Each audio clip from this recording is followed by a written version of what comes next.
হিন্দু সাম্প্রদায়িক দল বিজেপি আর মুসলমান সাম্প্রদায়িক দল AIDF এই দুইটা দলকে ব্রহ্মপুত্রলৈ দলিয়াই দিব, এই দুইটা দলক পরাজিত কৰিব। আনকি ৰাইজে এই কথাও মত ব্যক্ত কৰে যে অকল কংগ্ৰেছক চৰকাৰ দিলেও লাভ একো নাই। ৰাইজৰ দলৰ এই গণসমাৱেশতে আজি অসম গণ পৰিষদ দলৰ সংখ্যালঘু গোটৰ সাধাৰণ সম্পাদক, ষ্টেটৰ সাধাৰণ সম্পাদক আমাৰ পাৰভেজ ৰহমান ডাঙৰীয়াই আমাৰ দলত আজি যোগদান কৰে।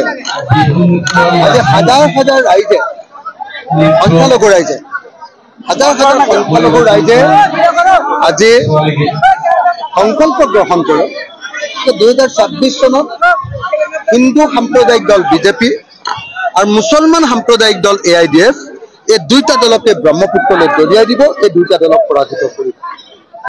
আজি হাজাৰ হাজাৰ সংখ্যালঘু ৰাইজে সংকল্প লয় যে 2026 চনত সাম্প্ৰদায়িক দলক যদি অসমৰ ৰাজনীতিৰ পৰা বিদায় নিদিয়ে তেতিয়াহ'লে অসমত হিন্দু মুছলমান কোনেও শান্তিৰে থাকিব নোৱাৰে।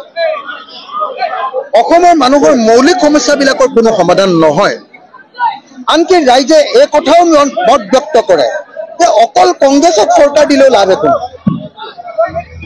কংগ্ৰেছৰ লগত যদি আন আঞ্চলিক দলসমূহ লগত নাথাকে আৰু বামপন্থী গণতান্ত্ৰিক দলসমূহ যদি লগত নাথাকে কংগ্ৰেছৰো ইতিহাস বিশেষ ভাল নহয়। সেইকাৰণে আজিৰ এই গণসমাৱেশত হাজাৰ হাজাৰ মানুহে সংকল্প গ্ৰহণ কৰে যে 2026 চনত বিজেপিক কৰোৱাব, AIDFক কৰোৱাব, কিন্তু বিৰোধী ঐক্যমঞ্চক জিকাব অকল কংগ্ৰেছক বা অকল ৰাইজৰ দলক নহয়। ৰাইজৰ দলৰ এই গণসমাৱেশতে আজি অসম গণ পৰিষদ দলৰ সংখ্যালঘু গোটৰ সাধাৰণ সম্পাদক, ষ্টেটৰ সাধাৰণ সম্পাদক আমাৰ পাৰভেজ ৰহমান ডাঙৰীয়াই আমাৰ দলত আজি যোগদান কৰে। আজি হাজাৰ হাজাৰ ৰাইজে, সংখ্যালঘু ৰাইজে, হাজাৰ হাজাৰ সংখ্যালঘু ৰাইজে আজি সংকল্প গ্ৰহণ কৰে যে 2026 চনত হিন্দু সাম্প্ৰদায়িক দল বিজেপি আৰু মুছলমান সাম্প্ৰদায়িক দল AIDF এই দুইটা দলকে ব্ৰহ্মপুত্ৰলৈ দলিয়াই দিব, এই দুইটা দলক পৰাজিত কৰিব। আজি হাজাৰ হাজাৰ সংখ্যালঘু ৰাইজে সংকল্প লয় যে 2026 চনত সাম্প্ৰদায়িক দলক যদি অসমৰ ৰাজনীতিৰ পৰা বিদায় নিদিয়ে তেতিয়াহ'লে অসমত হিন্দু মুছলমান কোনেও শান্তিৰে থাকিব নোৱাৰে।